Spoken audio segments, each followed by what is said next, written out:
Artinya barang siapa yang salawat 10 kali dalam satu hari dapat syafaat Rasulullah, tapi dia tidak pernah salat, tidak pernah salat, tidak pernah subuh, tidak pernah Jumatan, berarti dia menurut Islam kafir. Bagaimana bisa dapat syafaat Rasul? Kan syafaat Rasul untuk orang Islam. Kalau kita belum bisa merasa kita melihat Allah, yakinilah Allah melihat kita. Dan ini soalannya agak martabat tinggi. Kalau di ilmu tasawuf bertingkat-tingkat secara batin sampai kita merasa Allah menguasai kita. Jadi setiap berbicara hati-hati, setiap gerak hati-hati, setiap mau berbuat apa hati-hati. Jadi tingkatan ihsan itu benar-benar membuat kita suci lahir batin.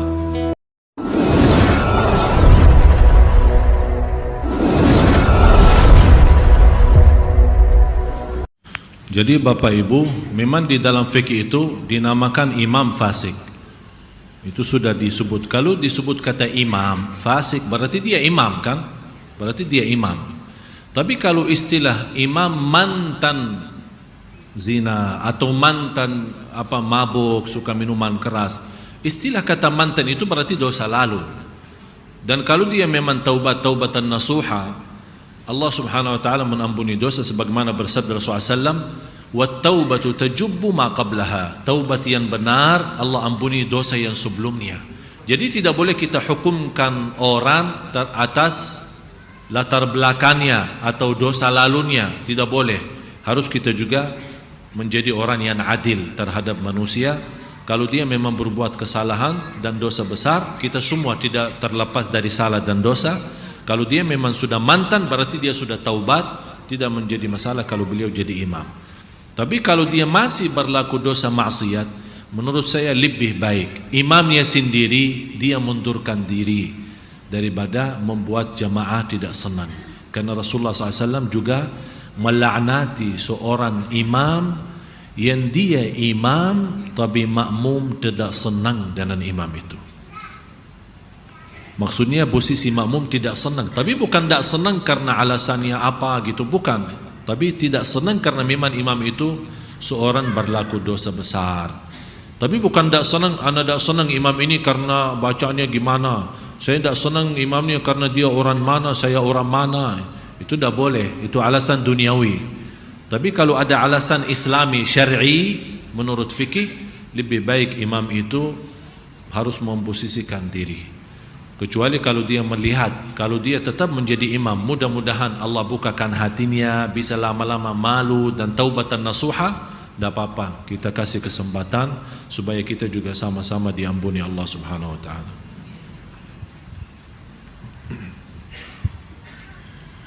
Dan selanjutnya mengenai masalah syafaat Rasulullah, apakah dengan berselawat saja termasuk kita akan mendapatkan syafaat dari Nabi Muhammad, atau ada beberapa kriteria lainnya yang Rasulullah SAW memberikan syafaat kepada umatnya? Rasulullah SAW sudah menjelaskan di hadis yang sahih, man shalla alayya marratan, man shalla alayya 10 marratin kutibat lahu syafa'at yaumil qiyamah. Barang siapa yang salawat kepadaku 10 kali saja dalam satu hari dapat syafaatku. Berarti sudah jelas.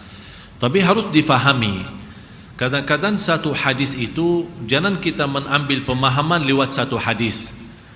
Artinya barang siapa yang salawat 10 kali dalam satu hari dapat syafaat Rasulullah, tapi dia tidak pernah salat, tidak pernah salat, tidak pernah subuh, tidak pernah Jumatan, berarti dia menurut Islam kafir. Bagaimana bisa dapat syafaat Rasul? Kan syafaat Rasul untuk orang Islam. Oleh karena itu harus kita fahami dan posisikan. Kalau maksudnya orang jaga amal salih, jaga salat, jaga taqwa, di samping itu dia berbanyak salawat kepada Rasul, pasti mendapatkan syafaat Rasul. Syafaat Rasul ada dua sisi. Ada syafaat Rasul sebagai saksi, saksi baik bagi kita. Jadi Rasul akan menjadi saksi baik bagi kita karena kita orang salih, orang jaga amal taqwa, jaga keimanan. Rasul akan menjadi saksi.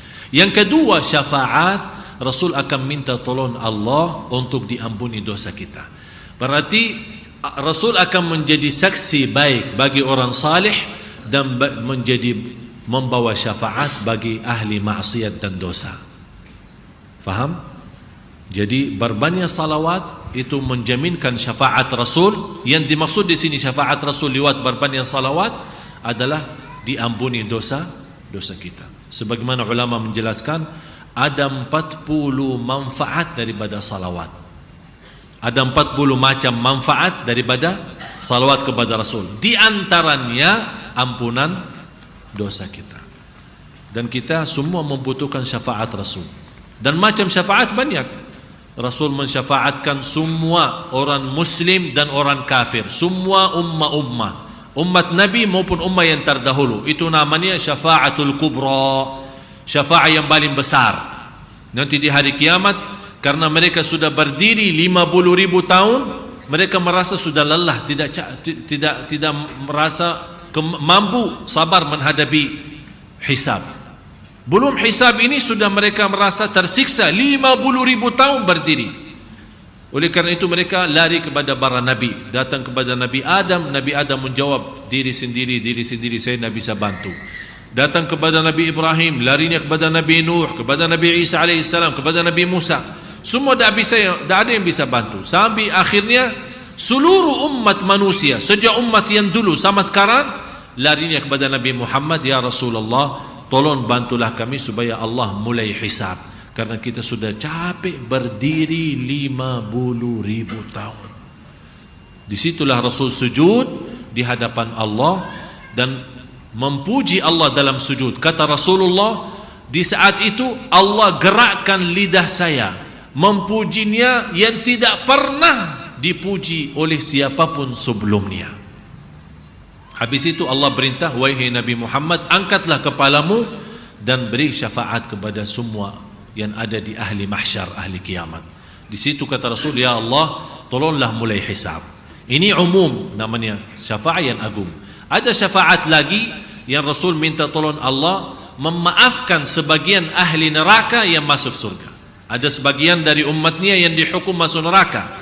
Jadi Rasul minta tolong Allah, namanya syafaat, pindah dari neraka masuk surga. Ada syafaat ahli surga sendiri. Ahli surga yang ada di posisi bawah disyafaatkan oleh Rasul, dinaikkan posisinya. Berarti ada macam-macam syafaat. Tapi yang jelas memang berbanyak salawat menjaminkan syafaat Nabi Muhammad sallallahu alaihi wasallam. Tapi jangan hanya salawat tapi tidak salat. Dan selanjutnya, apakah perbedaan dari muslim, mukmin dan muhsin? Apakah ini termasuk dari tingkatan orang muslim atau bagaimana? Terima kasih.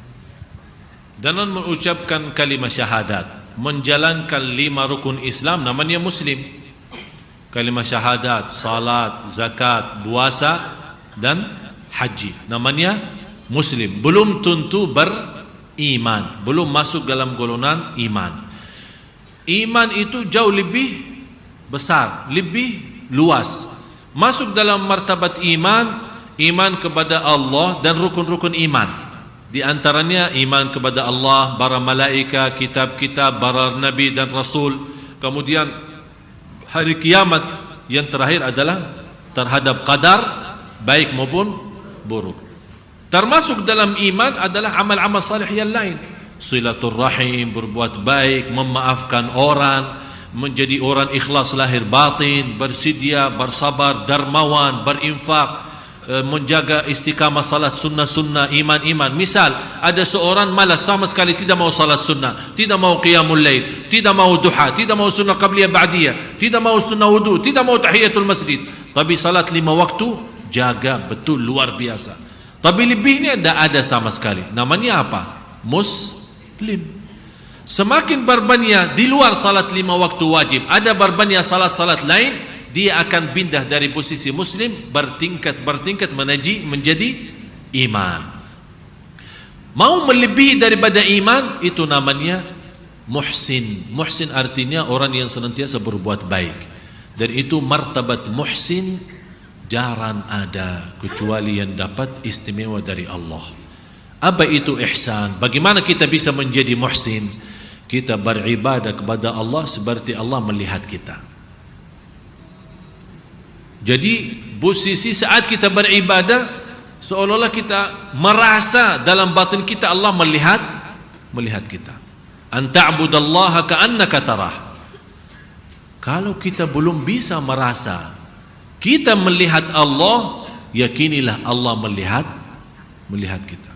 Dan ini soalannya agak martabat tinggi. Kalau di ilmu tasawuf bertingkat-tingkat secara batin sampai kita merasa Allah menguasai kita.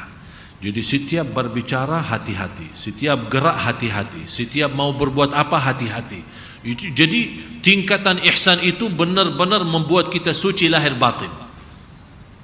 Dan bukan semua orang mampu menjadi di martabat muhsinin. Kalau sudah mukminin, ya syukurlah. Kalau sudah mukminin, syukurlah. Tapi yang paling tinggi adalah muhsinin. Mudah-mudahan kita bisa menjadi orang-orang yang muhsinin. Karena dari muhsinin kita hidup benar menjadi hamba cinta Allah dan Allah juga mencintai kita. Ya, karena membahas soal muhsinin ini, udahlah ini menjadi hadiah untuk Bapak Ibu semua. InsyaAllah saya akan khususkan tema untuk hari Ahad besok, kuliah duha, 10 amalan menjadikan kita muhsinin. Mau enggak? Mudah hari Minggu insyaAllah.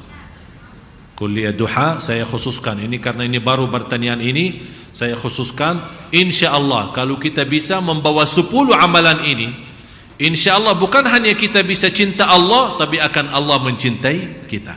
Kalau Allah sudah mencintai kita, berarti kita sudah menjadi kelompok muhsinin.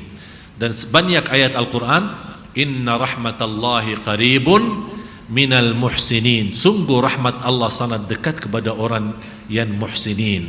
Inna allaha ma'al muhsinin. Inna allaha ma'al ladhina taqaw wal ladhina hum muhsinun. Banyak ayat-ayat Al-Quran tunjukkan Allah memang puji dan Allah senang terhadap orang muhsinin. Mudah-mudahan kita semua menjadi orang muhsinin.